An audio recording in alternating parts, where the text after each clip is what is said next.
Hello दोस्तों, क्या हाल चाल। A very happy learning to all of you. Myself Smit Morawala from Swastik education. तो आज का जो हमारा टॉपिक है बच्चों, वो है electrode potential. Electrode potential electrochemistry का चैप्टर 2 का basically a very very very important topic है। यहाँ से सवाल आने के चांसेस बहुत ज़्यादा हैं, और अगर ये टॉपिक नहीं समझ में आता तो हमें नर्स्ट इक्वेशन भी नहीं समझ में आएगा, जो कि again a very important topic है। ठीक, तो चलो स्टार्ट करते हैं इलेक्ट्रोड पोटेंशियल से। तो सबसे पहले मैं ये डिस्कस करता हूँ कि इलेक्ट्रोड पोटेंशियल है क्या। तो पहले लिख लेते हैं इलेक्ट्रोड पोटेंशियल। ओके, चलिए। Electrode potential basically E cell है ना। हमारा ईएमएफ ऑफ सेल है। ईएमएफ मतलब क्या होता है? इलेक्ट्रोमोटिव फोर्स होता है। बेसिकली हमारा जो टोटल सेल कितनी इलेक्ट्रिसिटी प्रोड्यूस कर रहा है, हमें उसके बारे में जानकारी देता है। इलेक्ट्रोड पोटेंशियल बनता कैसे है? जैसे कि हम लोग ने डेनियल सेल में पढ़ा था। डेनियल सेल में हम लोग ने क्या पढ़ा था कि जिंक पे ऑक्सीडेशन हो रहा था, बेसिकली लॉस ऑफ इलेक्ट्रॉन हो रहा था। और कॉपर क्या कर रहा था? बेसिकली इलेक्ट्रॉन गेन कर रहा था। वहाँ पे गेनिंग ऑफ इलेक्ट्रॉन रिडक्शन चल रहा था। ठीक, तो जब भी गेन ऑफ इलेक्ट्रॉन या लॉस ऑफ इलेक्ट्रॉन किसी भी सिस्टम में होता है, तो वहाँ पे बेसिकली चार्जेस प्रोड्यूस होते हैं। इसी चार्जेस जो प्रोड्यूस हो रहे हैं, इसके सरफेस के अलोंग एक पोटेंशियल डिफरेंस जनरेट होता है, और वहाँ पे ही हम लोग निकालते हैं बेसिकली क्या? Electrode potential. Is a clear? अब तुम्हें पता है कि जिंक के साथ क्या हो रहा था? बेसिकली ऑक्सीडेशन हो रहा था। और कॉपर के साथ क्या हो रहा था? रिडक्शन हो रहा था, है ना। तो हमारे पास दो इलेक्ट्रोड पोटेंशियल बन के आते हैं बेटा। कौन कौन से हैं वो? एक है ऑक्सीडेशन पोटेंशियल, एक है ऑक्सीडेशन पोटेंशियल, और दूसरा है बेटा reduction reduction potential. Is a clear? Oxidation obviously बात है, ऑक्सीडेशन कहाँ जनरेट होगा, कहाँ ऑब्टेन होगा? तो एट एनोड। तो ऑब्टेन एट एनोड। अच्छा, रिडक्शन कहाँ होगा? Obtained at cathode. ओके, चलो। ऑब्वियसली बात है, अगर एनोड पे ऑक्सीडेशन होगा तो इसका हम लोग जो नामकरण करते हैं वो करते हैं ई ऑक्स, और इसको हम लोग करते हैं ई रेड।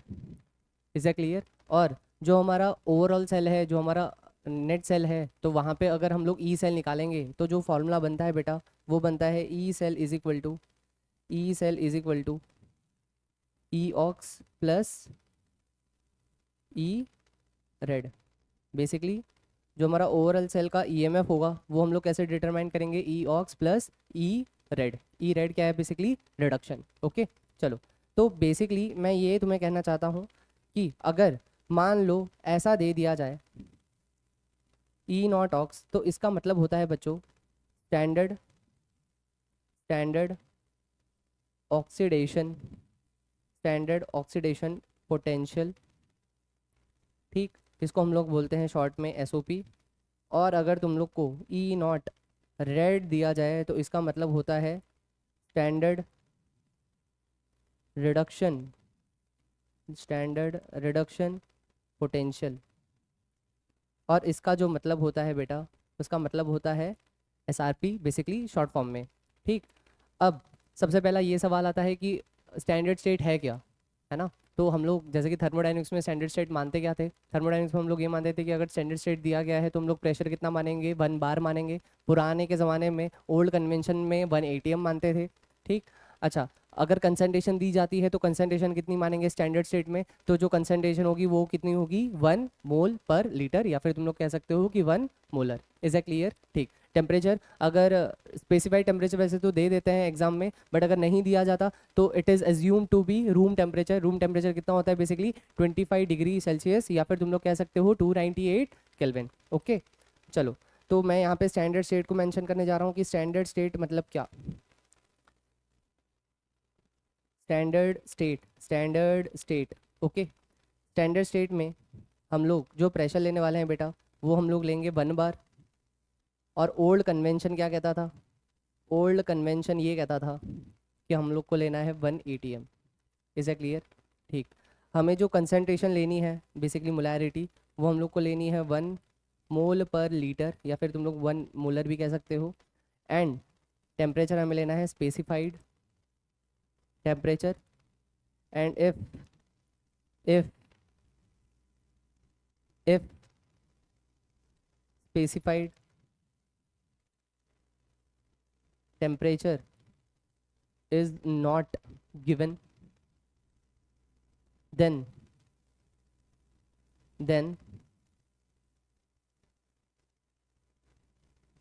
25 डिग्री सेल्सियस, या फिर हम लोग कह सकते हैं 298 kelvin is assumed. Is a clear? ठीक, तो ये है हमारी कुछ स्टैंडर्ड स्टेट की कंडीशंस। अगर स्टैंडर्ड स्टेट में हम लोग को ई नॉट सेल निकालना होगा तो हमारा फॉर्मूला क्या हो जाएगा? E not cell is equal to E not oxidation plus E not reduction. ठीक, आई होप ये तुम्हें क्लियर है। अब बेसिकली हमें पहचानना कैसे होगा, देख लो। जैसे कि मान लो हम लोग को सेल दिया गया है, जिंक सॉलिड से जा रहा है Zn+2 एक्वस। ये आई होप तुम्हें पता हो कि एक सेल का रिप्रेजेंटेशन है। ओके, तो ये किस में जाएगा? Cu+2 एक्वस से जाएगा Cu सॉलिड में। ओके, ये एक सेल का रिप्रेजेंटेशन है। तुम्हें पता है कि ये एनोड पे होगा क्योंकि यहाँ पे ऑक्सीडेशन हो रहा है। ठीक, और ये कहाँ पे होगा बेटा? कैथोड पे, क्योंकि यहाँ पे क्या हो रहा है? बेसिकली रिडक्शन हो रहा है। ओके, चलो, अगर यहाँ पे एनोड है तो यहाँ पे जो वैल्यूज़ निकलेगी वो क्या निकलेगी बेटा? ई ऑक्स निकलेगी, और यहाँ पे क्या निकलेगी? ई रेड। ठीक, बट अगर मान लो मान लेते हैं अपन, क्या मान लेते हैं कि अगर Zn+2 का जो कंसनट्रेशन है वो 1 मोलर दिया गया है और Cu+2 का भी क्या दिया गया है? 1 मोलर, और जो टेम्परेचर दिया गया है वो 298 केल्विन दिया गया है, या फिर 25 डिग्री सेल्सियस, ऐसा हम लोग मान लेते हैं। ओके, तो अब उस कंडीशन में बेटा ई ऑक्स नहीं निकलेगा, ई रेड नहीं निकलेगा, उस कंडीशन में निकलेगा ई नॉट ऑक्स या फिर ई नॉट रेड, क्योंकि हमारी कंसनट्रेशन कितनी है? 1 molar. Is a clear? Solid की तो हम लोग कंसनट्रेशन मायने नहीं रखते। ठीक, वो क्यों नहीं मायने रखते वो हम लोग नस्ट इक्वेशन में समझ लेंगे। ओके, चलो ठीक, आगे बढ़ते हैं। नेक्स्ट जो है, जो हमें पढ़ना है वो पढ़ना है प्रॉपर्टीज ऑफ इलेक्ट्रोड पोटेंशियल। अब ये थोड़ा सा इंपॉर्टेंट है और थोड़ा सा ज़्यादा क्रूशियल भी है। देखो, हम लोग ने ये समझा कि इलेक्ट्रोड पोटेंशियल बेसिकली जनरेट कैसे होता है। इलेक्ट्रोड पोटेंशियल जनरेट कैसे होता है? बेसिकली जब भी इलेक्ट्रॉन का गेन होगा या फिर लॉस होगा तो उसके सरफेस के अलोंग बेसिकली क्या क्रिएट हो जाता है? पोटेंशियल डिफरेंस क्रिएट हो जाता है। ये जो पोटेंशियल डिफरेंस क्रिएट होता है उसी में ही हम लोग कहते हैं कि इलेक्ट्रोड पोटेंशियल हम लोग मेजर कर रहे हैं। हाँ या ना? बेसिकली इलेक्ट्रिसिटी वहाँ से जनरेट हो रही है जब भी इलेक्ट्रॉन्स का ट्रांसफर होता है, ये हमें पता है। हाँ या ना? अब हमें कुछ प्रॉपर्टीज़ पढ़नी है इलेक्ट्रोड पोटेंशियल की।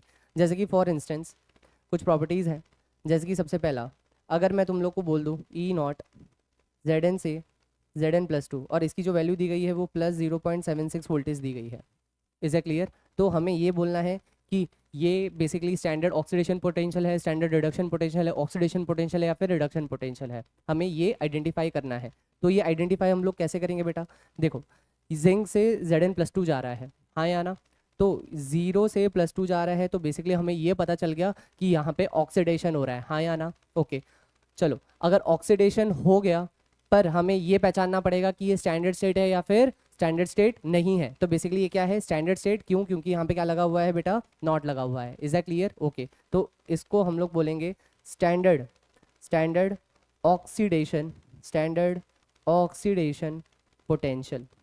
Is that clear? Okay, second, अगर मान लो ई Zn से Zn+2 गया और इसकी वैल्यू आई +0.5 वोल्टेज, तो अब हमें बताना है कि ये क्या है? ये SOP है, SRP है, OP है या फिर RP है। ठीक, मैं यहाँ पे शॉर्ट टर्म्स यूज़ कर रहा हूँ। बेसिकली क्यों यूज़ कर रहा हूँ? क्योंकि ऑब्वियसली आजकल शॉर्ट फॉर्म ज़्यादा चलते हैं तो हम शॉर्ट फॉर्म में जाएंगे। ओके, तो बेसिकली तुम लोग को दिख रहा है यहाँ पे अगेन क्या हो रहा है? ऑक्सीडेशन हो रहा है, बट यहाँ पे कोई भी नॉट, बेसिकली छोटे जीरो का साइन नहीं लगा गया। तो ये बेसिकली क्या दिया हुआ है? हमें दिया गया है ऑक्सीडेशन पोटेंशियल दिया गया है। Is a clear? Okay, third point मैं लिख रहा हूँ। अब इसको थोड़ा ध्यान से देखना। अगर मैं लिखता हूँ बेटा ई नॉट Zn+2 से Zn, तो इसका जो आंसर आएगा वो है बेसिकली -0.76 वोल्टेज। अब हमें अगेन ये कंक्लूड करना है कि ये क्या है? ये SRP है या SOP है? क्योंकि नॉट लगा है तो हमें ये पता चल गया कि स्टैंडर्ड स्टेट गिवन है, हाँ या ना? अगर स्टैंडर्ड स्टेट गिवन है तो देखो यहाँ पे स्टैंडर्ड स्टेट गिवन है। अब देखना है कि ऑक्सीडेशन हो रहा है कि रिडक्शन हो रहा है। बड़ा आसान है, +2 से 0 जा रहा है, +2 से 0 जा रहा है, इसका मतलब क्या हो गया? रिडक्शन हो गया, हाँ या ना। पर हम लोग क्या लिखेंगे, स्टैंडर्ड रिडक्शन पोटेंशियल।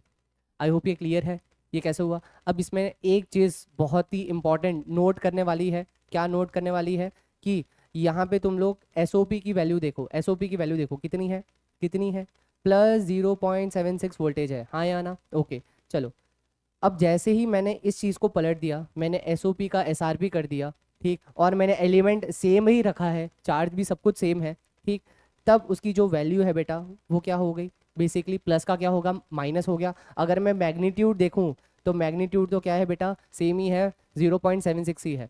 अगर एसओपी होगा तो प्लस होगा, एसआरपी होगा उसी एलिमेंट का तो क्या हो जाएगा, प्लस का माइनस हो जाएगा। आई होप ये क्लियर है। तो अपन एक चीज़ लिख सकते हैं, क्या लिख सकते हैं, बेसिकली अपन ये लिख सकते हैं बेटा, नोट डाल के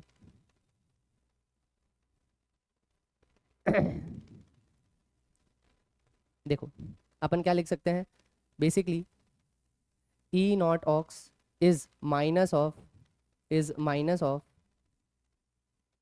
ई not red. Is a clear, ठीक। या फिर तुम लोग लिख सकते हो E ox is equal to minus E red. याद रहे तुम्हें कि हम लोग कंसंट्रेशन सब टेम्परेचर सब सेम रखेंगे, हम लोग सिर्फ एलिमेंट्स का फेरफार करेंगे। अगर ऑक्सीडेशन हो रहा होगा तो उसी का हम लोग क्या लेंगे, रिडक्शन लेंगे। Is a clear. अगर यहाँ पे ऑक्सीडेशन पोटेंशियल है तो यहाँ पे हम लोग क्या लेंगे, रिडक्शन पोटेंशियल। तो बस हमें कुछ नहीं करना है, वैल्यू सेम रखनी है, साइन का डिफरेंस हो जाएगा, ठीक, प्लस का माइनस हो जाएगा, माइनस का प्लस हो जाएगा। ओके चलो आगे बढ़ते हैं बेसिकली, ठीक। अब समझो मेरी बात को बहुत इंपॉर्टेंट है, कौन सा पॉइंट होगा हमारा, 4th पॉइंट। ओके देखो 4th पॉइंट अगर मैं ऐसे लिखूँ, जिंक से Zn+2 गया, +2 इलेक्ट्रॉन का लॉस हुआ। इज ए क्लियर, ठीक। अब तुम लोग ही बताओ ये कौन सी रिएक्शन हुई, ऑब्वियसली बात है ऑक्सीडेशन हुई। और मैं लिख देता हूँ यहाँ पे बेटा ई नॉट +0.76। तो खुद ही समझ जाना है कि यहाँ पे सिर्फ मैंने सिर्फ ई नॉट लिखा है। तो अगर रिएक्शन दी गई है अपन को, अगर रिएक्शन दी जाती है तो तुम्हें समझ जाना है ऑब्वियसली कि ऑक्सीडेशन हो रहा है, और नॉट दिया हुआ है इसका मतलब क्या दिया हुआ है, एसओपी मतलब standard oxidation potential. Is a clear, ठीक। अब सुनो, अगर बेटा मैं इसी इक्वेशन को पलट देता हूँ, Zn+2 electrons gives Zn solid, obviously बात है ये Zn+2 ये एक्वस में होगा, ठीक। अब इसका जो ई नॉट होगा, अभी जस्ट बताया, इसका ई नॉट क्या हो जाएगा, प्लस का क्या हो जाएगा, बेसिकली माइनस। तो हम लोग लिखेंगे -0.76 वोल्टेज। अब यहाँ पे एसओपी नहीं होगा, ये एसआरपी हो जाएगा। Is a clear, okay. जैसे ही स्टैंडर्ड स्टेट हट जाएगा, अगर स्टैंडर्ड स्टेट नहीं है तो जो ई की वैल्यू है ये भी क्या हो जाएगी, चेंज हो जाएगी। ये प्लीज़ ध्यान रहे, ओके चलो। अब बहुत बहुत इंपॉर्टेंट चीज़ है एक, जैसे कि मान लो बेटा, अगर ये जो इक्वेशन है Zn से Zn+2 2 इलेक्ट्रॉन, अगर मान लो इस इक्वेशन को मैं 2 से मल्टीप्लाई कर दूँ तो इक्वेशन क्या बैठ जाएगी, 2Zn गिव्स 2Zn+2 +4 इलेक्ट्रॉन, हाँ या ना, ठीक। अब यहाँ पे जो बेटा ई नॉट आएगा वो आएगा +0.76 वोल्टेज, और ये अगेन एसओपी है, ठीक। सुनो सुनो सुनो सुनो सुनो, बेसिकली एक मिनट, एसओपी नहीं होगा, ओके सुनो। बेसिकली बहुत बहुत इंपॉर्टेंट कंसेप्ट है ये।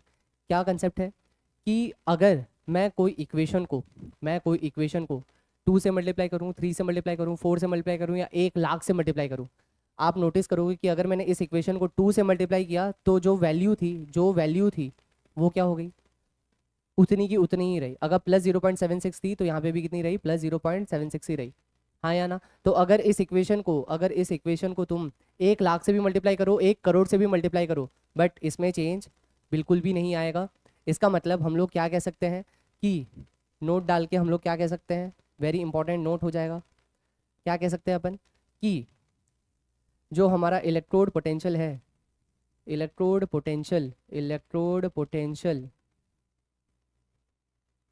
इज एन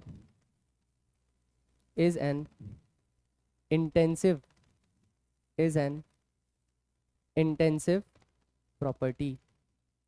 आई होप ये क्लियर है, ठीक।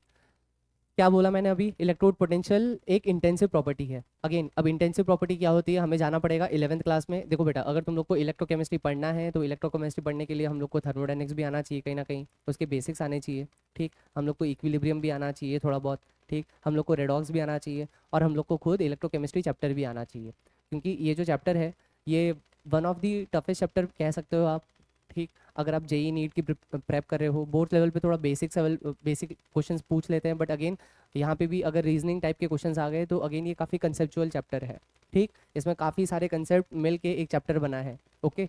तो सुनो, अभी मैंने लिखा कि इलेक्ट्रोड पोटेंशियल एक इंटेंसिव प्रॉपर्टी है, या एनसीईआरटी में भी लिखा गया है, ठीक। अब इसका मतलब क्या है, इंटेंसिव मतलब क्या होता है? इंटेंसिव प्रॉपर्टीज़ वो प्रॉपर्टीज़ हैं जो बेसिकली अमाउंट पे डिपेंड नहीं करती, बल्क पे डिपेंड नहीं करती, ठीक। जैसे कि अगर मैं तुम लोग को बोलूँ कि ये एक मास है, ये 2 किलो का मास है, ये 3 किलो का मास है, अगर मैं मिला दूँ तो टोटल मास कितना हो जाएगा? 5 kg। तो क्या ये अमाउंट पे डिपेंड कर रहा है? हाँ बिल्कुल, ये अमाउंट पे डिपेंड कर रहा है, ठीक। अब मान लो कि अगर ये रूम है, ये रूम 2 लीटर का है, दूसरा रूम 3 लीटर का है, और बीच में जो दीवार है, अगर मैं वो दीवार को मिटा दूँ तो एक बड़ा सा रूम बन जाएगा। तो तुम लोग बोलोगे कि सर जो टोटल वॉल्यूम हो जाएगा रूम का वो हो जाएगा 5 लीटर, तो तुम लोग ने ऐड कर दिया, ठीक। तो ये सब प्रॉपर्टीज़ जो अमाउंट पर डिपेंड करती है उसको हम लोग बोलते हैं एक्सटेंसिव। सर इंटेंसिव प्रॉपर्टी क्या होती है? इंटेंसिव प्रॉपर्टीज़ वो होती है जो अमाउंट पे डिपेंड नहीं करती। अमाउंट पे डिपेंड नहीं करती इसका मतलब क्या है? अर्थात जैसे कि समझो कि तुम्हारे पास एक घड़ा है, ठीक, घड़े में पानी है। अब पानी की जो डेंसिटी है, पानी की जो डेंसिटी है बेटा, वो 1 ग्राम/ml हम लोग ये मान लेते हैं, ओके। आपने एक बॉटल ली या फिर आपने एक ग्लास लिया, ठीक, 200 ml का ग्लास है, आपने वो घड़े में से पानी निकाला, तो वो जो ग्लास के अंदर जो पानी है उसके अंदर जो डेंसिटी है क्या वो चेंज होगी या डेंसिटी सेम रहेगी? तो तुम्हारा ऑब्वियसली जवाब होगा कि सर डेंसिटी क्या रहनी चाहिए? सेम रहनी चाहिए, हाँ या ना? मतलब जो घड़े के अंदर पानी है उसकी जो कंसंट्रेशन है, उसकी जो डेंसिटी है, क्या वो ग्लास के अंदर चेंज हो जाएगी? तो बिल्कुल भी चेंज नहीं होगी। ऑब्वियसली बात है, घड़ा बड़ा होता है तो उसका जो वॉल्यूम होगा, उसका जो साइज़ होगा वो बड़ा होगा, तो उसके अंदर मान लेते हैं पानी 5 लीटर है। हमारे ग्लास में सिर्फ 200 ml पानी ही आ सकता है, ठीक, बट उसकी डेंसिटी चेंज नहीं होगी। तो डेंसिटी एक ऐसा टर्म है जो बेसिकली अमाउंट पे डिपेंड नहीं करता। Is that clear? उसको हम लोग ऐड सब्ट्रैक्ट नहीं कर सकते।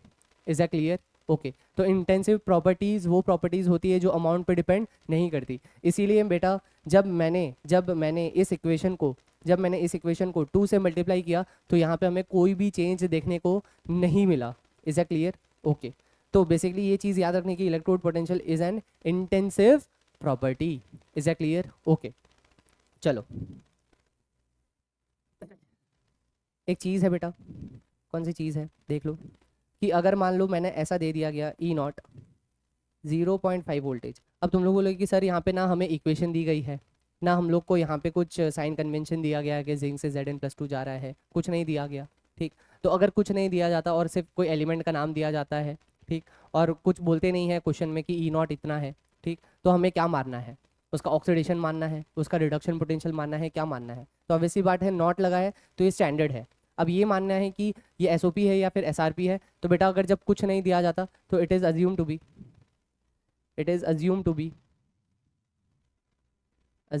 B SRP value. Is that clear? जब कुछ नहीं दिया जाता तो हम क्या मानेंगे? It is an SRP value. ऐसा कम होगा बेसिकली, बट अगर मान लो जब हो जाता है तो हमें कंफ्यूज नहीं होना है, ठीक, मैंने बता दिया। चलो सुनो, एनसीईआरटी क्या कहती है? एनसीईआरटी E0 सेल के बारे में क्या कहती है? देखो बेटा, मैंने अभी तुम लोग को 2 फॉर्मूले लिखा है E0 सेल के। कौन कौन से लिखवाए? ए लिखवाया था E0 cell is equal to E0 ox plus E0 red, हाँ या ना? ठीक है। फिर बेटा मैंने एक और फॉर्मूला लिखवाया E cell is equal to E ox plus E red. ये तब जब ऑब्वियसली स्टैंडर्ड स्टेट गिवन नहीं है, ठीक। और ये वाला फॉर्मूला कब यूज़ करना है? जब स्टैंडर्ड स्टेट गिवन होता है। Is a clear? दोनों में ही वैल्यू क्या आएगी? अलग अलग आएगी। ओके चलो सुनो, एनसीईआरटी ये कहती है कि जो E0 सेल का फॉर्मूला है, E0 सेल का जो फॉर्मूला है वो है E0 cathode minus E0 anode, ठीक, माइनस E0 एनोड। एनसीईआरटी ये कहती है। या फिर और अगर ये तो स्टैंडर्ड स्टेट की बात हो गई, या फिर E cell is equal to E0 sorry E cathode minus E anode. Okay सुनो एकदम ध्यान से सुनो। सुनो बेटा, हमें ये पता है कि कैथोड पे कौन सी रिएक्शन होती है? बेसिकली रिडक्शन होती है। और एनोड पे कौन सी होती है? ऑक्सीडेशन होती है। सही बात है। तो यहाँ पे ऑब्वियसली बात है, यहाँ पे हम लोग एसआरपी वैल्यू लेंगे और यहाँ पे कौन सी लेंगे? एसओपी, है ना? ठीक। बट अगर तुम लोग यहाँ पे एसओपी वैल्यू ले लोगे एनोड पे भी, तो आंसर क्या आएगा? गलत आएगा, ठीक। एनसीईआरटी ये ज़रूर कहती है कि ये फॉर्मूला यूज़ करो, पर यहाँ पे एक कैच है, कैच पकड़ना बेटा। कैच क्या है कि ई नॉट एनोड पे, ई नॉट एनोड पे हम लोग को पता है कि ऑक्सीडेशन होता है तो स्टैंडर्ड ऑक्सीडेशन पोटेंशियल आएगा, हाँ या ना। बट हम लोग को स्टैंडर्ड ऑक्सीडेशन पोटेंशियल नहीं लेना है, ठीक। हम लोग को यहाँ पे भी एनोड की एसआरपी वैल्यू लेनी है। क्या लेनी है? SRP value. ये थोड़ा सा कंफ्यूजिंग लग सकता है, ठीक। यहाँ पे जो मैंने फॉर्मूला लिखवाया था, E not cell equal to E not ox plus E not red, तो यहाँ पे तुम्हें लोग को एसओपी वैल्यू लेनी है और एसआरपी वैल्यू लेनी है। Is a clear? अब ये थोड़ा सा कंफ्यूजिंग ज़रूर है, तो हम लोग जैसे ही क्वेश्चन करेंगे अगेन समझ में आएगा, ठीक। मैं तुम लोग को एक तरीका बताऊंगा, प्लीज़ वो तरीके को फॉलो करना। तो इसमें फिर अगर उस तरीके से फॉलो करोगे, एक एल्गोरिदम सेट कर लोगे, तो गलती होने के चांसेस कम से कम होगी, ठीक। ओके, यहाँ पे भी अगेन जो फॉर्मूला है ई कैथोड, तो यहाँ पे तुम्हें आरपी वैल्यू लेनी है और यहाँ पे भी कौन सी वैल्यू लेनी है? आरपी। सर एसआरपी क्यों नहीं? आपने तो एसआरपी बोला था। ऑब्वियस ही बात है, यहाँ पे बेटा नॉट नहीं है, नॉट होता तो एसआरपी लेते। नॉट नहीं है तो हम लोग को कौन सी वैल्यू लेनी है? बेसिकली रिडक्शन पोटेंशियल की वैल्यू लेनी है। ओके चलो सुनो, एकदम ध्यान से सुनना। इसका सॉल्यूशन देखो, अपन दोनों तरीके से ही करेंगे। ओके, सबसे पहले मैं हमारी एनसीईआरटी वाली method, E not cell is equal to क्या है बेटा? E not cathode, E not cathode minus E not anode, ये ले लेता हूँ। ओके, अब सुनो बेटा, द पॉइंट इज कि सबसे पहले हम लोग को एक गवर्निंग इक्वेशन होगी। क्या होगी? ये हमारी गवर्निंग इक्वेशन है, ये अपनी मेन इक्वेशन है। यहाँ से हम लोग को पता चलेगा कि कैथोड क्या है या एनोड क्या है। या तो सेल रिएक्शन दी गई होगी, ठीक, या फिर ये आईयूपीएसी रिप्रेजेंटेशन दिया होगा कोई भी सेल का। Is a clear? ओके सुनो बेटा, तुम्हें पता है कि यहाँ पे क्या हो रहा है? बेसिकली ऑक्सीडेशन हो रहा है, हाँ या ना। तो ये तुम्हारा क्या हो गया? एनोड हो गया, ठीक। और यहाँ पे रिडक्शन हो रहा है, तो ये तुम्हारा क्या हो गया? कैथोड हो गया। यहाँ पे कोई दिक्कत है? नहीं। ओके सुनो, जब मैं कैथोड बोल रहा हूँ, जब मैं कैथोड बोल रहा हूँ, तो तुम्हें सबसे पहले एलिमेंट लिख देना कि कैथोड पे कौन सा एलिमेंट है। तो तुम लोग बोलोगे सर कॉपर है। एनोड पे कौन सा एलिमेंट है बेटा? एनोड पे कौन सा एलिमेंट है? तो तुम लोग बोलोगे जिंक है। Is that clear? अब दोनों की वैल्यू कौन सी लेनी है? दोनों की वैल्यू एसआरपी ही लेनी है। अब देखो तुम लोग को कुछ वैल्यूज गिवन है यहाँ पे इस क्वेश्चन में, हाँ या ना। ओके, अगर तुम लोग को वैल्यूज गिवन है तो देखो इसका जो सॉल्यूशन होगा, E not cell, E not cell is equal to E not cathode. Cathode पे कौन है बेटा? कॉपर। और कॉपर की कौन सी वैल्यू लेनी है? एसआरपी वैल्यू लेनी है। और यहाँ पे कॉपर की एसआरपी वैल्यू दी गई है, देखो Cu2+ से Cu जा रहा है, हाँ या ना। तो देखो रिडक्शन हो रहा है और नॉट दिया गया है, इसका मतलब ये कौन सी वैल्यू हुई बेटा? एसआरपी वैल्यू हुई, ठीक। ओके, तो उसकी एज इट इज लिख लो, +0.34 माइनस ई नॉट एनोड। अब एनोड पता है हमें जिंक का है, और जिंक की भी हमें कौन सी वैल्यू लेनी है? SRP value. और यहाँ पे एसआरपी वैल्यू ही दी गई है, देखो Zn+2, Zn में जा रहा है, रिडक्शन हो रहा है, और नॉट है तो एसआरपी वैल्यू ही होगी। तो एज इट इज लिख दो, -0.76। Is a clear? तो इसको जब सॉल्व करोगे तो कितना हो जाएगा? +0.34 +0.76। सॉल्व करो बेटा, 0.76 +0.34 कितना आएगा? ये 0 1 1 कैरी 1 1.10 है ना। तो ई नॉट सेल कितना आ जाएगा बेटा? ई नॉट सेल बेसिकली आ जाएगा +1.1 वोल्टेज। Is a clear? है ना। चलो सर दूसरी मेथड क्या थी? सुनो, दूसरी मेथड एकदम ध्यान से सुनो। दूसरी मेथड में मैं ये कहूँगा कि तुम लोग को बेसिकली हाफ सेल रिएक्शन लिखनी आनी चाहिए। देखो बेटा, अगर इलेक्ट्रोकेमिस्ट्री बहुत अच्छे से पढ़ना है, अगर तुम लोग को उसमें मास्टरी करनी है, तो मैं तुम लोग को यही कहूँगा कि जो पहला सेक्शन है इलेक्ट्रोकेमिकल सेल वाला, या फिर हाँ चलो इलेक्ट्रोकेमिकल सेल वाला, तो उसमें बेसिकली तुम लोग को हाफ सेल रिएक्शन लिखनी आनी चाहिए। अगर तुम लोग को हाफ सेल रिएक्शन लिखनी आ गई, इसका मतलब ये है कि तुम लोग कहीं पे भी फंसोगे नहीं, तुम्हारे कंसेप्ट काफ़ी क्लियर है। Is a clear? तुम लोग कंसेप्चुअली काफ़ी स्ट्रांग हो जाओगे। ओके, तो देखो हमारे पास इक्वेशन क्या थी? Zn सॉलिड जा रहा है Zn+2 एक्वस में, सॉल्ट ब्रिज है, Cu+2 एक्वस जा रहा है Cu सॉलिड में, हाँ या ना। ओके सुनो, सबसे पहले हम लोग एनोड, एनोड पे कौन सी रिएक्शन हो रही है हम लोग लिख देंगे। देखो एनोड पे रिएक्शन हो रही है, जिंक जा रहा है Zn+2 में +2 इलेक्ट्रॉन। देखो बेटा, यहाँ पे बहुत ज़्यादा कन्फ्यूजन रहता है बच्चों को। क्या कन्फ्यूजन रहता है कि बेसिकली अगर एनोड पे ऑक्सीडेशन हो रहा है तो इलेक्ट्रॉन लिखना कहाँ है, काफ़ी कंफ्यूज हो जाते हैं बच्चे। तो देखो मैंने ऐसे याद रखा है, मैंने ऐसे याद रखा है, इलेक्ट्रॉन के मामले में ओपी करके याद रखा है। क्या क्या करके याद रखा है? ओपी। कि अगर ऑक्सीडेशन होगा तो इलेक्ट्रॉन कहाँ लिखेंगे? प्रोडक्ट पे। अगर ऑक्सीडेशन होगा तो इलेक्ट्रॉन्स कहाँ लिखेंगे? प्रोडक्ट पे। या फिर तुम लोग दूसरा याद कर सकते हो, electron R R. R R मतलब क्या है, अगर रिडक्शन होगा तो कहाँ लिखना है, रिएक्टेंट साइड। ठीक, मतलब इलेक्ट्रॉन्स कहाँ लिखना है, रिएक्टेंट साइड। अब वो देख लेना कि कितने इलेक्ट्रॉन्स का ट्रांसफर हो रहा है। ओके, चलो, ये तो थोड़ी बहुत ट्रिक्स हो गई।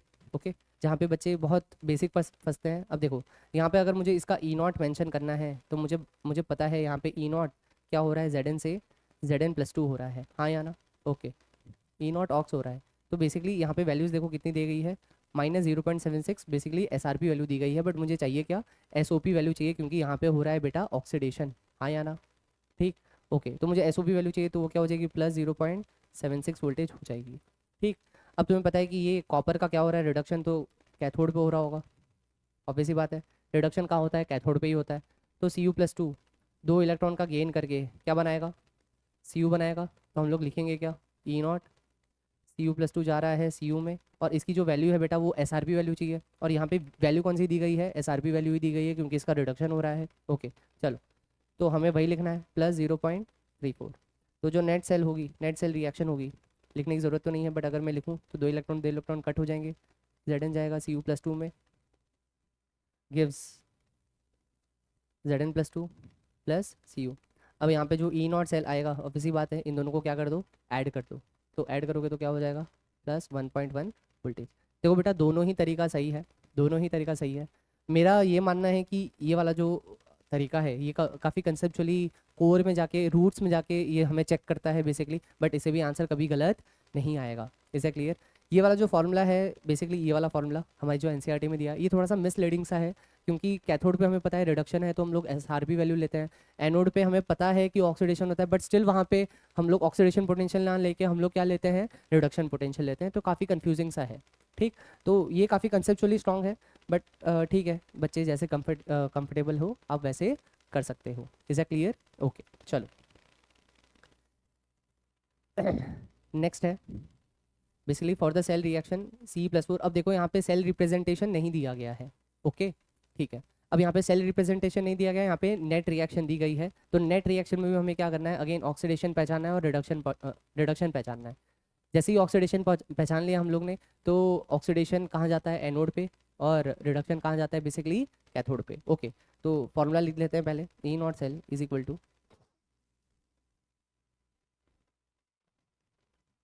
ई not cathode minus E not anode. Okay, सुनो, अगेन हमें निकालना क्या है, ई नॉट Ce+4 से Ce+3 निकालना है। ओके, सुनो, ई नॉट सेल दे के रखा है, कितना दे के रखा है, 1.89, ठीक है, is equal to E not cathode. अब कैथोड पे कौन है ये पहचान लेते हैं, कैथोड पे कौन है ये पहचान लेते हैं पहले। ठीक है, कैथोड पे क्या होता है, रिडक्शन होता है। तो यहाँ पे देख लो कि रिडक्शन किसका हो रहा है, CO+2 में जा रहा है, तो ऑब्वियस सी बात है ये तो एनोड पे जाएगा। तो एनोड पे कौन है, बेसिकली CO, कोबाल्ट है।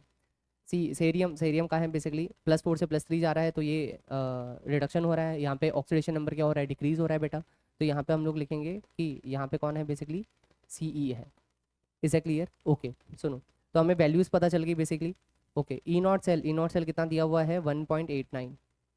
ई नॉट कैथोड कितना दिया हुआ है, कैथोड CE का तो निकालना है, तो उसको हम लोग x मान लेते हैं। ठीक, या फिर हम एज इट इज़ लिख लेते हैं ई नॉट Ce+4 से Ce+3 ये निकालना है, माइनस, अच्छा, एनोड पे कौन था, CO था, तो CO का SRP वैल्यू दे रखा है, हाँ या ना। तो SRP वैल्यू दे रखा है, तो हम लोग एज इट इज़ प्रोसीड कर सकते हैं। तो प्रोसीड करो, तो -0.28 हो जाएगा। तो ये कितना हो जाएगा, 1.89 is equal to E naught Ce+4 से Ce+3 प्लस 0.28, ये हो जाएगा।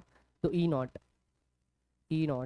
Ce+4 से Ce+3 कितना हो जाएगा बेटा, 1.89 माइनस 0.28, इसको सॉल्व करो।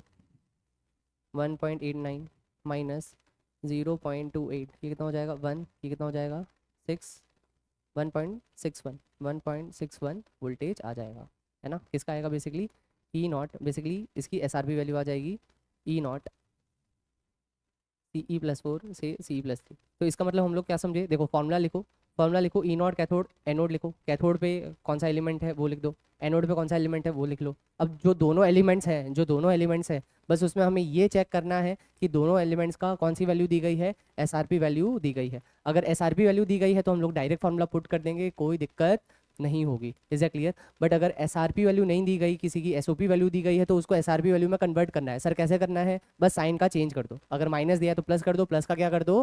माइनस कर दो। Is a clear? ओके चलो नेक्स्ट है अपने पास ये, अगेन फॉर्मूला लिख लेते हैं सबसे पहले। E not cell is equal to E not cathode minus E not anode. Is a clear? Okay सुनो, अब अपन क्या कर सकते हैं, देखो कैथोड पे सबसे पहले पहचानो कि कैथोड पे है कौन। तो ऑब्वियसली बात है, कैथोड पे प्लेटिनम दिख रहा है, प्लेटिनम +2 से 0 में जा रहा है, हाँ या ना? तो इसका क्या हो रहा है? Basically reduction. अगर इसका रिडक्शन हो रहा है तो ये कहाँ रहेगा? कैथोड पे रहेगा। Is a clear? Okay, cathode पे हमेशा रिडक्शन होता है ना? Cl- कहाँ जा रहा है? 0 में जा रहा है, तो ऑब्वियसली बात है इसका क्या हो रहा है? ऑक्सीडेशन हो रहा है। ठीक, इसका ऑक्सीडेशन हो रहा है, तो ये कहाँ जाएगा? एनोड पे। ओके ठीक है, आई होप तुम्हें दिख रहा है। चलो ई नॉट कैथोड, कैथोड पे कौन है? कैथोड पे कौन है? प्लेटिनम है। ओके, एनोड पे कौन है? एनोड पे कौन है? एनोड पे कौन है? एनोड पे बेसिकली क्लोरीन है। वैल्यूज़ कौन सी दे रखी है? अब यहाँ पे देखो, ये जो वैल्यू है बेटा, क्या ये ऑक्सीडेशन है? अरे बोलो मेरे भाई, क्या ये ऑक्सीडेशन है? हाँ या ना? ठीक, बिल्कुल ये ऑक्सीडेशन है। अगर ये ऑक्सीडेशन है तो हम लोग को किस में कन्वर्ट करना पड़ेगा? इसको एसआरपी में कन्वर्ट करना पड़ेगा, इसकी वैल्यू को कन्वर्ट करना पड़ेगा, हाँ या ना? ओके, तो इसकी वैल्यू को, जो ये वैल्यू दी गई है, जो ये वैल्यू दी गई है, ये वैल्यू दी गई है बेटा एसओपी, हाँ या ना? बट हम लोग को वैल्यू कौन सी चाहिए? इसकी एसआरपी। तो इसकी एसआरपी वैल्यू क्या हो जाएगी? इसकी एसआरपी वैल्यू क्या हो जाएगी? इसकी एसआरपी वैल्यू हो जाएगी +1.20। माइनस थी, माइनस का क्या हो गया? बेसिकली प्लस हो गया, हाँ या ना? ठीक, ओके। अपन को क्या निकालना है? Standard reduction potential of Cl2 निकालना है। ओके, इस एनोड का Cl का बेसिकली अपन को क्या निकालना है? एसआरपी वैल्यू निकालनी है। ठीक है, तो E not cell is equal to क्या हो जाएगा? ई नॉट सेल दिया हुआ है -0.15, -0.15। ई नॉट कैथोड कितना दिया हुआ है? ई नॉट कैथोड कितना दिया हुआ है अपन को? प्लेटिनम का ये रहा, +1.20, माइनस इसका नहीं पता अपन को, तो इसका एक्स मानो। तो एक्स इज इक्वल टू क्या हो जाएगा? एक्स इज इक्वल टू क्या हो जाएगा? +1.20 +0.15, तो कितना आ जाएगा बेटा? +1.35 वोल्टेज आ जाएगा, आया ना? क्या ये समझ में आया? ठीक, तो ये बेसिकली क्या हो जाएगा? एक्स बेसिकली था क्या? ये ई नॉट Cl Cl2 से Cl- की वैल्यू है। Is a clear? ओके, क्या ये तुम्हें समझ में आया? तो बेटा हम लोग समझे क्या? मैं अगेन रिपीट कर रहा हूँ, अगर तुम लोग ये फॉर्मूला यूज़ करते हो, अगर तुम ये फॉर्मूला यूज़ करते हो, तो कैथोड और एनोड में दोनों की कौन सी वैल्यू हम पुट करेंगे? बेसिकली एसआरपी वैल्यू पुट करेंगे। कौन सी वैल्यू पुट करेंगे? एसआरपी वैल्यू पुट करेंगे। Is a clear? ओके चलो आगे बढ़ते हैं। बेसिकली नेक्स्ट है relation of E cell E not cell with ΔG/ΔG at constant temperature pressure ΔG0। Okay, तो सुनो सबसे पहले, सबसे पहले ΔG at constant temperature pressure ये देता क्या है? It gives maximum non PV work, non PV work obtain obtain bye a system, या फिर obtain in a system, obtain in a system, है ना? ठीक, यहाँ पे सिस्टम क्या है? बेसिकली यहाँ पे जो केमिकल रिएक्शंस हो रही है वही हमारा सिस्टम है। Is a clear? यहाँ पे तो जो ΔG at constant temperature pressure है, ये बेसिकली हमें देगा इलेक्ट्रिकल वर्क के लिए। किसके लिए देगा बेटा? इलेक्ट्रिकल वर्क के लिए देगा। वो कैसे देगा मैं एक्सप्लेन करता हूँ। ओके ठीक, ओके यहाँ पे जो फॉर्मूला है ΔG at constant temperature pressure, eight constant temperature pressure जो फॉर्मूला है इज इक्वल टू है -NF ई सेल। और अगर बेटा स्टैंडर्ड स्टेट होगा, और अगर स्टैंडर्ड स्टेट होगा तो फॉर्मूला क्या हो जाएगा? अगर स्टैंडर्ड स्टेट होगा, अगर स्टैंडर्ड स्टेट होगा तो फॉर्मूला देखो, फॉर्मूला बन जाएगा ΔG at constant temperature pressure naught is equal to, अब -NF, अब यहाँ पे ई सेल नहीं लिखेंगे, क्या लिखेंगे? ई नॉट सेल। आई होप ये क्लियर है, आई होप ये क्लियर है। ओके, अब सुनो आगे बढ़ते हैं। बेसिकली सुनो, वेयर यहाँ पे मेंशन करते हैं बेसिकली है क्या क्या तुम्हें पता है? ΔG क्या होता है? Gibbs free energy. अगेन ये कौन सा कंसेप्ट है? थर्मो 2 का कंसेप्ट है ना? हम लोग थर्मो 2 में पढ़े थे, ये सब थर्मो सेकंड लॉ में पढ़े थे कि गिब्स फ्री एनर्जी होता क्या है। ठीक, ओके वेयर एन, एन क्या है? Number of moles of electrons. Is a clear? F क्या है? एफ है बेटा फैराडेज कांस्टेंट। एफ क्या है? Faraday's constant. Is a clear? ठीक। अब फैराडेज कांस्टेंट होता क्या है? वेरी फेमस बेसिकली साइंटिस्ट थे। कौन साइंटिस्ट थे? माइकल फैराडे, है ना। काफ़ी नामचीन साइंटिस्ट हैं, काफ़ी गिने हुए साइंटिस्ट है basically. One of the top most scientist हैं ये कह सकते हैं हमारे वर्ल्ड के। तो बेसिकली फैराडेज कांस्टेंट होता क्या है? एक फैराडे होता है basically charge on 1 mole of electron. Is a clear? ठीक। Charge on 1 mole of electron. Okay, सुनो। एक इलेक्ट्रॉन पे चार्ज कितना होता है बेसिकली? तो तुम लोग बोलोगे कि सर मैग्नीट्यूड में 1.6 इंटू 10⁻⁻19 कूलम होता है, हाँ या ना? तो 1.6 इंटू 10⁻⁻19 कूलम्स हो गया। ठीक। ओके। एक वैल्यू कितनी रहती है? एक मोल की वैल्यू कितनी रहती है? तो तुम लोग बोलोगे सर 6.022 इंटू 10⁻23। बेटा जब तुम्हें इसे सॉल्व करोगे तो अप्रॉक्सीमेटली इसकी जो वैल्यू आती है बेटा वो आती है 96500 coulomb per mole. Is a clear? Okay. ठीक। तो ये वैल्यू बहुत बहुत काम की है, हम लोग आगे यूज़ करेंगे। ठीक। ओके, चलो आगे बढ़ते हैं। सुनो, नोट सुनो। बेसिकली हमें पता है कि जो डेल्टा जी है वो गिब्स फ्री एनर्जी होती है, और अगर हम लोग ने थर्मो 2 अच्छे से पढ़ी है या फिर मैं याद करवाऊँ कि जो डेल्टा जी है जो कि गिब्स फ्री एनर्जी है बेटा, अगर डेल्टा जी नेगेटिव है तो इसका मतलब ये हो गया कि रिएक्शन स्पॉन्टेनियस है, मतलब वो सिस्टम काम करना चाहेगा, वो प्रोसेस होगी, फिजिबल है। Is a clear? बट अगर डेल्टा जी पॉजिटिव हो गया तो रिएक्शन क्या हो जाएगी? नॉन स्पॉन्टेनियस हो जाएगी, हाँ या ना? अगर रिएक्शन नॉन स्पॉन्टेनियस मतलब वो प्रोसेस नहीं होना चाहिए। ठीक, मतलब वो रिएक्शन फिजिबल नहीं होगी, वो केमिकल रिएक्शन फिजिबल नहीं होगी। Is a clear? और अगर डेल्टा जी जीरो है तो हम लोग ये बोलेंगे कि जो प्रोसेस है वो एट इक्विलिब्रियम पे है। ठीक। अब सुनो, मैंने तुम लोग को ये लिखवाया था कि क्या लिखवाया मैंने अभी जस्ट, कि it gives maximum non PV work, delta G. अब हम लोग ने पढ़ा था थर्मोडाइनमिक्स में। अब बहुत अलग टॉपिक हो गया, तो अगर तुम्हें पता है तो ठीक है, वरना कोई ज़्यादा टेंशन लेने की ज़रूरत नहीं। हम लोग ने पढ़ा था work done is equal to the minus P external delta V. तो बेटा ये एक पीवी वर्क हुआ, है ना। ठीक। जो बेसिकली बाउंड्रीज पे डिपेंड करा, अगर बाउंड्रीज ज़्यादा कम हो रही है तो बेसिकली हम लोग ये मानते हैं कि अगर मान लो कोई भी सिस्टम की अगर बाउंड्रीज ज़्यादा हुई या कम हुई तो बेसिकली पीवी वर्क हुआ है वहाँ पे। ठीक, एक थर्मोडाइनमिक वर्क हुआ है। ओके। बट हमें डेल्टा जी एक नॉन पीवी वर्क के बारे में बताती है, जो कि कौन सा वर्क है यहाँ पे इस वाले सेंस में? इलेक्ट्रिकल वर्क है। देखो, सुनो, हमारा फॉर्मूला क्या है बेटा? हमारा फॉर्मूला है n F E not cell, ये डेल्टा जी का फॉर्मूला है, आया ना? ये दिख रहा है तुम्हें? ओके। सुनो, हमारा जो एन एफ है बेटा, एफ क्या है बेसिकली? एफ है चार्ज। कितना चार्ज? सर 1 मोल इलेक्ट्रॉन पे चार्ज, हाँ या ना? ठीक। एन क्या है? एन है हमारे टोटल नंबर ऑफ इलेक्ट्रॉन्स या फिर नंबर ऑफ इलेक्ट्रॉन्स। ठीक, कि कितने इलेक्ट्रॉन्स इन्वॉल्व है। Is that clear? तो क्या तुम्हें लगता है कि ये टोटल चार्ज क्यू दे देगा, हाँ या ना? ओके। और ई सेल हमें किसके बारे में देगा? बेसिकली वोल्टेज के बारे में देगा। तो क्यू वी बेटा, क्यू वी होता क्या है? क्या क्यू वी इलेक्ट्रिकल वर्क ही होता है, हाँ या ना? क्या क्यू वी इलेक्ट्रिकल वर्क ही होता है? क्या वो इलेक्ट्रिकल एनर्जी के बारे में ही हम लोग को आइडिया देगा? ठीक। उसी लिए मैं कह रहा हूँ बेटा कि जो डेल्टा जी है ये हमें किसके बारे में दे रहा है? बेसिकली यहाँ पे आइडिया इलेक्ट्रिकल एनर्जी के बारे में दे रहा है। Is a clear? ओके, चलो आगे बढ़ते हैं बेसिकली। ठीक। नोट, सुनो, हमें पता है delta G is equal to क्या होता है? Minus n F E cell. ठीक। अब सुनना मेरी बात ध्यान से।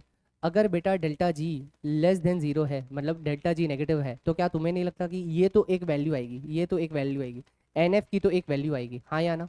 बट जो बेटा E cell can be positive and can be negative also, हाँ या ना? ओके, चलो सुनो। अगर डेल्टा जी नेगेटिव है तो क्या तुम्हें ऐसा नहीं लगता कि ई सेल को झक मार के पॉजिटिव होना पड़ेगा, हाँ या ना? तो हम लोग ये लिखेंगे कि जो ई सेल है बेटा, जो ई सेल है वो क्या होगा इस सेंस में? पॉजिटिव होगा, ग्रेटर देन जीरो होगा। तो हम लोग बोलेंगे कि रिएक्शन क्या है? स्पॉन्टेनियस, मतलब ये रिएक्शन फिजिबल होगी। Is that clear? ओके। ये तो पहला केस हो गया बेटा। डेल्टा जी अगर ग्रेटर देन जीरो है, डेल्टा जी अगर ये ग्रेटर देन जीरो है तो ई सेल क्या होगा? ई सेल क्या होगा? ई सेल होगा लेस देन जीरो, हाँ या ना? और इस सेंस में हम लोग बोलेंगे कि रिएक्शन क्या है? Non spontaneous. रिएक्शन क्या है? नॉन स्पॉन्टेनियस, हाँ या ना? ठीक। सुनो क्या कह रहा हूँ। अगर ई सेल नेगेटिव हो गया, ई सेल क्या हो गया, नेगेटिव, तो तुम्हें पता है नेगेटिव नेगेटिव क्या हो जाएगा, नेगेटिव नेगेटिव, अगर ये भी नेगेटिव, ई सेल मेरा नेगेटिव हो गया बेटा, ई सेल नेगेटिव हो गया, तो नेगेटिव नेगेटिव क्या हो जाता है, पॉजिटिव, ये हम सबको पता है। ठीक, अगर ई सेल नेगेटिव हो गया तो डेल्टा जी क्या हो जाएगा, greater than zero, which is positive, और अगर डेल्टा जी पॉजिटिव हो गया तो रिएक्शन क्या हो जाएगी, नॉन स्पॉन्टेनियस, मतलब वो प्रोसेस फिजिबल नहीं होगी। ओके, नेक्स्ट आते हैं डेल्टा जी पे। डेल्टा जी अगर जीरो है तो इसका मतलब जो ई सेल है वो भी क्या हो जाएगा, जीरो। इसका मतलब हम लोग बोलेंगे कि रिएक्शन क्या है, at equilibrium, reaction is at equilibrium. I hope ये क्लियर है, आई होप ये क्लियर है। आसान है काफ़ी टॉपिक। ठीक, ओके, इस पे काफ़ी बेसिक सवाल भी आ जाते हैं कभी कभी। वो लोग एन की वैल्यू दे देते हैं, एन की वैल्यू नहीं देते तो हम लोग पहचान लेंगे कि कोई रिएक्शन में नेट मोल्स ऑफ इलेक्ट्रॉन्स कितने इन्वॉल्व है। ठीक, फेराडे हमें पता है, फेराडेज कांस्टेंट कितना होता है, फेराडेज कांस्टेंट हम लोग कितना लेंगे बेसिकली 96500 न्यूमेरिकल यूज़ करने के लिए। बट अगर मान लो एग्जाम में आता है, ये देखो बेटा अप्रॉक्सीमेट वैल्यू है, जो एग्जैक्ट वैल्यू होती है वो होती है 96487।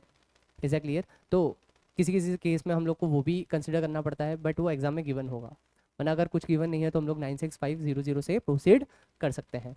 Is that clear? उसकी यूनिट क्या होती है बेसिकली, कूलम्स पर मोल। ठीक, क्योंकि एक मोल इलेक्ट्रॉन है। ओके, सही बात है। ठीक, और ई सेल की वैल्यू दे देते हैं वो लोग, तो काफ़ी आसान हो जाता है। ठीक, जो आंसर आएगा बेसिकली, आंसर किस में आएगा जूल्स में आएगा, तो उसके लिए कोई दिक्कत नहीं, क्योंकि डेल्टा जी क्या है, एक एनर्जी है, तो उसकी एनर्जी की यूनिट क्या होती है, जनरली जूल्स होती है, ये हमें पता है। ओके, चलो, अब हमें ये बताना है कि हमें ये बताना है कि कोई रिएक्शन फिजिबल है या नहीं, ये क्वेश्चन ये है। अब सुनो, बेसिकली अगर कभी भी ऐसा क्वेश्चन आता है कि कोई रिएक्शन फिजिबल है या फिर नहीं है, ठीक, तो हमें जो सबसे पहली चीज़ निकालनी होती है बेटा, वो निकालनी होती है ई सेल या E not cell. Is a clear? अगर मेरा ई नॉट सेल पॉजिटिव आया मतलब वो सेल रिएक्शन हो रही होगी, वो सेल रिएक्शन फिजिबल होगी। Is a clear? क्यों? अगर ई नॉट सेल पॉजिटिव था तो डेल्टा जी क्या था बेटा, उस सेंस में नेगेटिव, और डेल्टा जी नेगेटिव तो प्रोसेस क्या हो जाएगी, स्पॉन्टेनियस। Is a clear?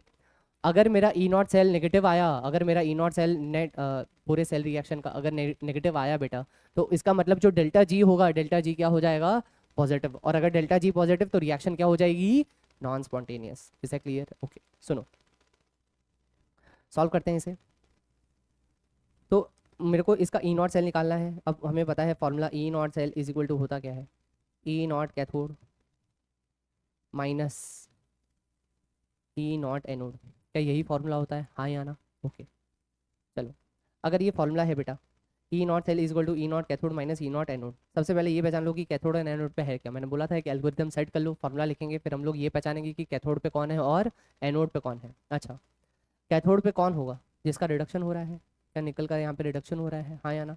तो यहाँ पे निकल हो गया। ठीक, एफ ई जा रहा है एफ ई प्लस टू में, एफ ई जा रहा है एफ ई प्लस टू में, हाँ या ना? तो इसका क्या हो रहा है, ऑक्सीडेशन।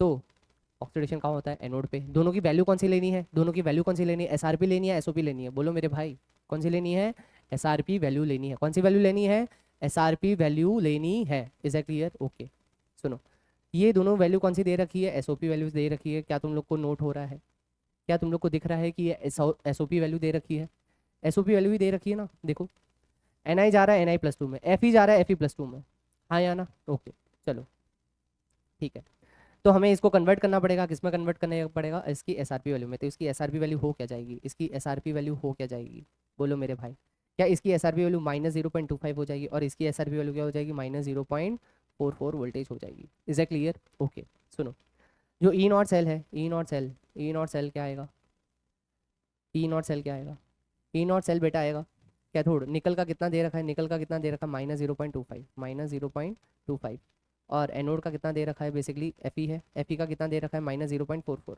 -0.44, ये कितना हो जाएगा बेटा, 0.44 -0.25। सही बात है, कर लेते हैं इसको सॉल्व, 0.44 -0.25, इसको सॉल्व करो, क्या आएगा, यहाँ पे 3, यहाँ पे क्या आएगा, 14, 14 -5 9 1 0.19, कितना आ जाएगा बेटा, 0.19 वोल्टेज।